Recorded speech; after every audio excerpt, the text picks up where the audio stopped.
ערב טוב לכולם, אני רועי אורן יוצר תוכן, ברוכים הבאים לערוץ. תגידו, יצא לכם פעם להרגיש שאתם עושים הכל נכון, שומרים על הקיים, מבצרים את ההגנות שלכם, ובשנייה האחרונה של הדקה ה-90 הכל מתפרק? אם כן, אתם לא לבד. זה בדיוק מה שקורה עכשיו על הבמות הכי גדולות בעולם. אבל לפני שנדבר על המונדיאל, הרשו לי להזכיר לכם, כדי שהסרטונים האלו יעבדו, צריך לעשות 3 דברים, לאו דווקא בסדר הזה. לפרגן בלייק, זה מראה לאלגוריתם של יוטיוב שמדובר בסרטון איכותי ומושקע ושכדאי שעוד אנשים יצפו בו. ללחוץ על סאסקרייב, הרסיבו ועל הפעמון, לקבל התראה בכל פעם שהוציא סרטון חדש. להירשם לערוץ, לשתף, להגיב. הקטעים פה הם לא מיינסטרים, כלומר לא קוראים עליהם בעיתון, לא שומעים עליהם בטלוויזיה. הם קטעי העשרה ברובם, בקרוב גם מתחיל קורסים חדשים. חבל שלא תהיו חלק מזה, חשוב מאוד להעביר את זה הלאה, כמו בהגדה של פסח. ועכשיו בואו נתחיל.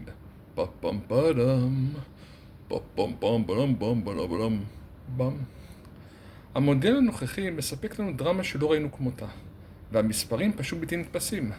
אחת הסיבות המרכזיות לכך שהטורניר הזה מוגדר כרגע כמעולה, היא לא רק העובדה שיש המון שערים, אלא 200 נכבשים, בדקה ה-90 ובתוספת הזמן.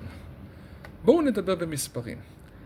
עד לשלב הזה הופקעו 113 שערים בסך הכל, מתוכם כמות בלתי תיאמן של 20 שערים הופקעו עמוק בתוך תוספת הזמן. כדי להבין את גודל המטורללות הסטטיסטית הזו, מדובר בכמות שערים דרמטיים גדולה יותר מכל שערי תוספת הזמן של המונדיאלים שנערכו בין שנת 2010 בדרום אפריקה עד 2018 ברוסיה. אז מה בעצם קורה כאן? אפשר כמובן לפתור את זה ולהגיד שמדובר בסטיית תקן סטטיסטית קיצונית, מקרית שתתאזן בהמשך, אבל אם נגרד את פני השטח, נגלה כאן מגמה עמוקה בהרבה. אני מצטער על המטוס שמלווה אותנו, אין מה לעשות, זה הנגר שמטוסים פה, מפריע לי, מניח שגם מפריע לכם, אבל אין מה לעשות. אז כדי להסביר את הנקודה הזאת למה זה קורה, יש 2 הסברים. ההתקפה שוברת שיאים, והצד השני של המטבע, קריסת ההגנות. נתחיל מהצד ההתקפי, התקפה שוברת שיאים. היכולות ההתקפיות של הנבחרות כיום הן פשוט מרשימות וחסרות תקדים.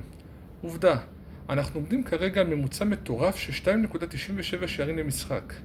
זהו הממוצע הגבוה ביותר במונדיאלים מאז המונדיאל שנערך בשוודיה ב-1958. החלק השני, קריסת ההגנות.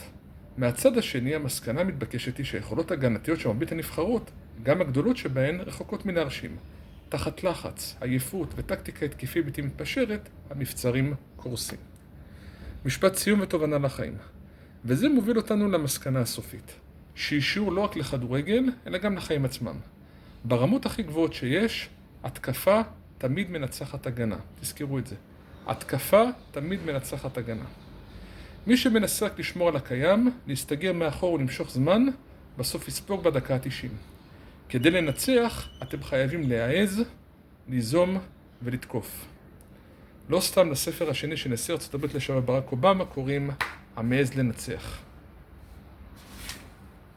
לא סתם. תודה רבה שהייתם איתי גם הפעם. אני רועי אורן יוצר תוכן. מאחל לכם המשך יום נפלא, שבוע מעולה, שנשמע רק, אבל רק בשורות טובות.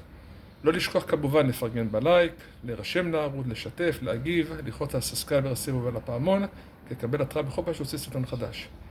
יש לכם רעיונות לערוץ? נהדר, אשמח לשמוע. תכתבו לי בתגובות למטה ואשתדל להתייחס. תודה רבה ליואב בורוביץ', עורך הספורט של כאן 11, שנתן את הרעיון ההרצאה הזאת. תודה יואב, מעריך זאת מאוד. יש לכם שאלות על דברים שאני עושה? נהדר. אתם כמעט ולא שואלים, תשאלו. זה מעורר מעורבות קהילתית. לכתוב בתגובות למטה ואשתדל להתייחס. אני רועי אורן יוצר תוכן כאמור. אנחנו נתראה בסרטונים הבאים, כמו שאומר גל גבאי, להתראות, אבל רק בינתיים. ביוש!